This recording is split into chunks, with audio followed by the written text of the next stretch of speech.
మల్కాజ్గిరి బరిలో ఈటెల సిట్టింగ్ స్థానాల నుంచి కిషన్ రెడ్డి, బండి సంజయ్, అరవింద్, సోయం పోటీ. పాలమూరు ఆశిస్తున్న జితేందర్, అరుణ. భువనగిరి సీటుకు పోటీ పడుతున్న నేతలట. రాష్ట్ర బీజేపీలో భారీ ప్రక్షాళన. 12 జిల్లాలకు అధ్యక్షుల మార్పు, 5 మోర్చాలకు కొత్త అధ్యక్షులు నియమించిన కిషన్ రెడ్డి అట. సో ఇది ఎంపీ స్థానాలకు సంబంధించిన వార్త. సిట్టింగ్లకి సీట్లు కంటిన్యూ చేసే అవకాశాలు ఎక్కువగా కనబడుతున్నాయట.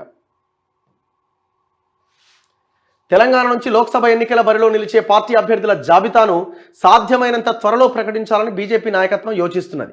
ఇప్పటికే పలువురు రాష్ట్ర నేతలు లోక్సభ ఎన్నికల్లో పోటీకి తమ సుముఖత వ్యక్తం చేసినట్లు పార్టీ వర్గాలు తెలిపాయి.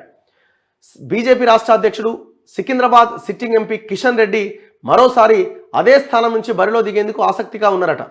అసెంబ్లీ ఎన్నికల్లో 2 స్థానాల నుంచి పోటీ చేసి ఓటమి పాలైన ఈటెల రాజేందర్ తనకి ఈసారి మల్కాజ్గిరి లోక్సభ నియోజకవర్గాన్ని కేటాయించాల్సిందిగా ఢిల్లీ పెద్దలకు చెప్పిండట. మాజీ ఎంపీ జితేందర్ రెడ్డి మహబూబ్ నగర్ లోక్సభ సీటును ఆశిస్తుండగా ఇదే సీటు తనకే కావాలని టీకే అరుణ కూడా కోరుతున్నారట.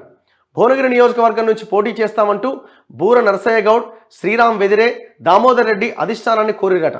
కరీంనగర్, ఆదిలాబాద్, నిజామాబాద్ సిట్టింగ్ ఎంపీలైన బండి సంజయ్, సోయం బాపురావు, ధర్మపురి అరవింద్ మరోసారి అదే స్థానాల నుంచి బరిలోకి దిగేందుకు సన్నద్ధమవుతున్నారు. ఈసారి కనీసం 10 సీట్లు గెలిచేందుకు లక్ష్యంగా పెట్టుకోవాల్సిందిగా బీజేపీ నాయకత్వం నేతలను కోరిందట.